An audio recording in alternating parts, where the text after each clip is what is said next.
If the last 20 years were about the chosen one and players moving to build empires, are we ready for a new era? An era defined by a franchise savior who stays put, hates to lose, and cares more about stopping power than scoring titles. The NBA is currently navigating a significant transitional phase, characterized by the player empowerment era. For nearly 2 decades, the league and the media ecosystem built around it has revolved around LeBron James. Not just his play, but the mythology, the chosen one, the coronation before the resume, and the protection of the legacy at all costs. And people like myself that are in total opposition to that narrative, not because of personal hatred, but because LeBron came to represent something I rejected. Manufactured greatness, his reliance on super teams, the media's relentless protection of LeBron's legacy, and basketball as a polished entertainment product instead of a competitive war. Now that era is fading.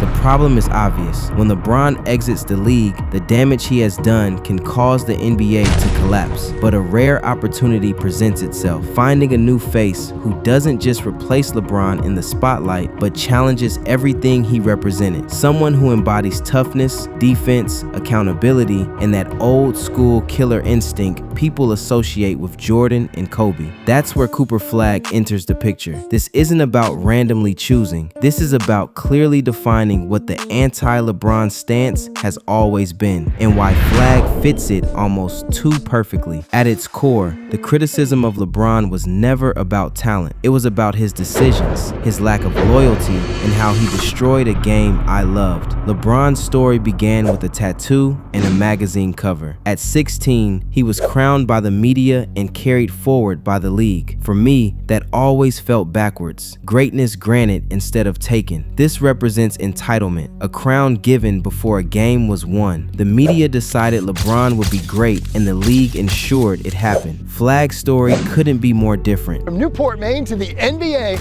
the rise of Cooper Flagg. Greg, we're here at Nokomis High School where the legend of Cooper Flagg began. Cooper Flagg hails from Newport, Maine, a geographic anomaly in the basketball world with zero inherent infrastructure for producing NBA superstars. The cold, rural backdrop of Maine serves as a stark contrast to the hype machine of the AAU circuit that produced James. Where LeBron was chosen, Flagg was built by isolation, work ethic, and a chip that never leaves his shoulder. Flagg didn't have the machine behind him. He forced the machine to look at him. Flagg has been drafted into a high-pressure situation with the Dallas Mavericks, immediately thrust into a role of responsibility due to injuries to Kyrie Irving and the fragile Anthony Davis. Rather than complaining about the roster, Flagg has embraced the burden. His quotes reflect a deep sense of accountability. "I just gotta be a lot better." Can you imagine those words coming out of LeBron's mouth? Cooper appears to be the real thing, not the mercenary, not the CEO, the guy who carries weight whether he asked for it or not. LeBron's theatrics have always rubbed me the wrong way, complaining to refs, coasting defensively, picking spots. Excuse me, and it's now overtime.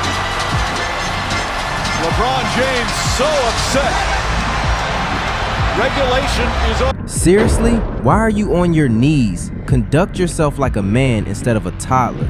Cooper is the opposite kind of annoying. He plays through contact. He seeks it. His fouls come from collisions, not choreography. His big nights at the free throw line aren't from foul baiting. They're from attacking the paint until the defense breaks. That's 90s basketball energy, and people feel it immediately. Flagg's background does more than humanize him. It explains him. Cooper Flagg's origin story is essential to his blue-collar appeal. He emerged from Maine, a state that had never produced a #1 overall pick. This necessitated a reliance on fundamentals over flash. His mother, Kelly Flagg, a former collegiate player, instilled a ruthless competitive drive.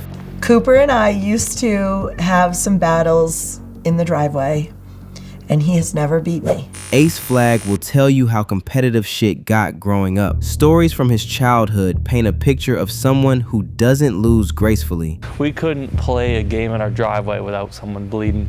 It was terrible. I mean, every single time there would be fist fights. The game would end when someone ran in yelling for mom.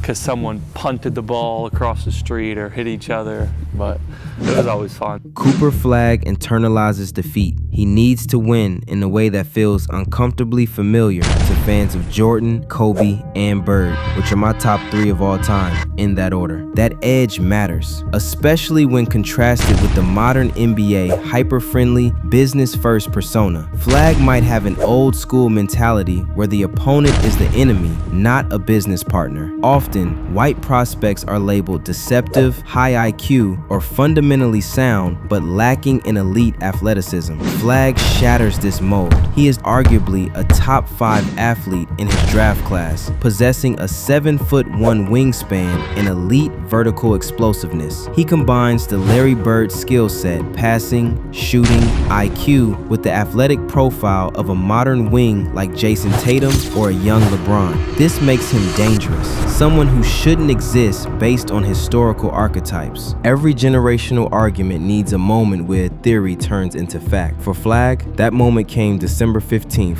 2025. At 18 years and 359 days old, he dropped 42 points against Utah, becoming the youngest player in NBA history to hit 40. That record mattered because of who it belonged to before. LeBron never did it at 18, Flagg did. The 42-point outburst reveals the nature of Flagg's game. Efficiency, 13 of 27 from the field, 48.1%. Aggression, 15 of 20 from the free throw line. All-around impact, 7 rebounds, 6 assists, 2 blocks, 1 steal. He didn't coast on efficiency. He didn't float on jumpers. He attacked. He absorbed contact. He filled the box score across the board, scoring, rebounding, playmaking, protecting the rim. And when it was over, he didn't celebrate. He hated the loss. That reaction tells you everything. If the Utah game was the announcement, the 49-point explosion against Charlotte was the takeover. Most points ever by a teenager, period. Flagg scored 49 points, setting the all-time NBA record for points by a teenager. This broke the record of 45 points set by Cliff Robinson in 1980. It bypassed the teenage highs of LeBron James, Kevin Durant, Luka Doncic, and Zion Williamson.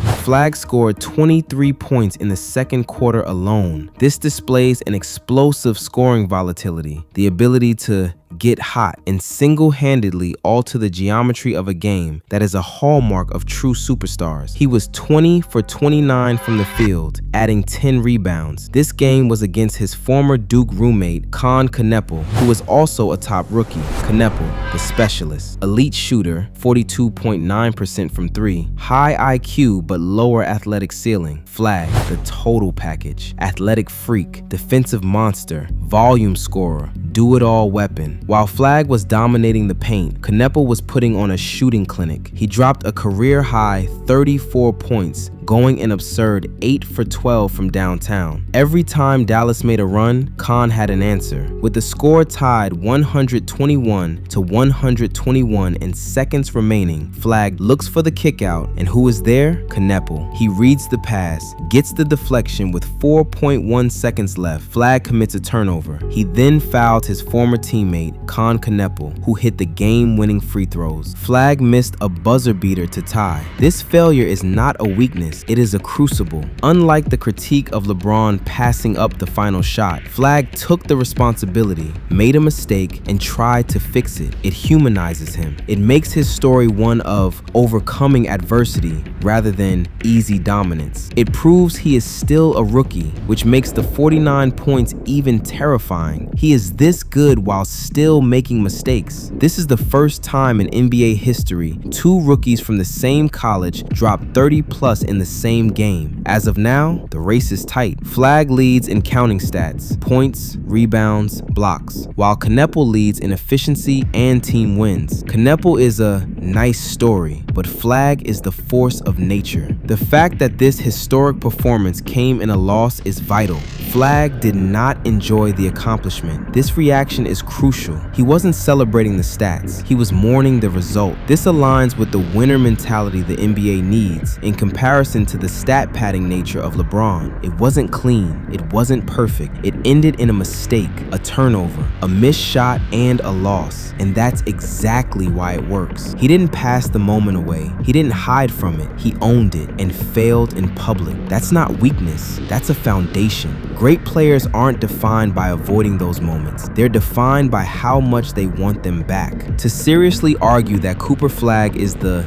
new chosen one, the comparison has to start with LeBron James's rookie season in 2003 to 2004. That means more than just points per game. We need to look at efficiency, role, and overall impact, especially in the context of very different eras. Flagg is doing this slightly younger, which already tilts the developmental curve in his favor. LeBron holds the edge in scoring volume, averaging 20.9 points per game compared to Flagg's 19.8. However, Flagg's scoring has trended upward after January, suggesting his role and confidence are still expanding. On the glass, Flagg has a slight edge, averaging 6.6 rebounds per game, while LeBron averaged 5.5. As a rebounder, Flagg is simply more active and impactful. LeBron remains the superior natural playmaker, posting 5.9 assists per game versus Flagg's 4.1. That said, Flagg's assist numbers are pretty good for a forward and point to strong feel rather than ball-dominant creation. Efficiency is where the gap widens. LeBron shot 41.7% from the field as a rookie. Flagg is converting at roughly 48.4%, a significant difference. The same trend holds in true shooting. LeBron finished at 48.8%, while Flagg sits in the estimated 56 to 58% range. Modern spacing helps, but Flagg also shows better shot selection and decisiveness. From the line, Flagg again has the edge, shooting nearly 80% compared to LeBron's 75.4%. It's a small margin, but it reinforces the idea that Flagg is the more reliable shooter early on. While Flagg's three-point percentage is similar to LeBron's rookie mark, around 28 to 29%, the real difference shows up inside the arc. Flagg is converting approximately 54% of his two-point attempts, far above LeBron's 43.8% effective field goal percentage at the same stage. The takeaway is clear. Flagg is a more polished interior scorer. He takes fewer forced shots, finishes through contact more consistently, and converts difficult looks at a higher rate. Early career LeBron was notoriously inconsistent on defense, often relying on athletic recovery plays rather than discipline or anticipation. Flagg enters the league with the opposite reputation. He prioritizes defense. Flagg functions as a secondary rim protector while still being capable of guarding on the perimeter. The eye test backs it up. His defensive IQ, anticipation, and non-stop effort consistently stand out on film. He reads passing lanes, rotates early, and contests shots without gambling. Flagg is younger, more efficient, a better rebounder, and I think is a far more impactful defender. LeBron had volume and playmaking, but he was inefficient and disengaged defensively. Flagg already plays both ends like it matters. This isn't revisionism, it's context. This isn't about replacing one obsession with another, it's about evolution. The LeBron era was about control, narrative management, and basketball as spectacle. What's coming next feels harsher, colder, and more honest. The era of the player CEO is ending. May God bless America. Cooper Flagg isn't the next LeBron James. He's something better for the modern NBA. And for the first time in a long time, the league has a hero worth rooting for. He's proof that the NBA can still produce a star worth believing in. Like, subscribe, share, and maybe even hype the video. Let me know your thoughts and if you see greatness in Cooper Flagg as well. Thanks for watching.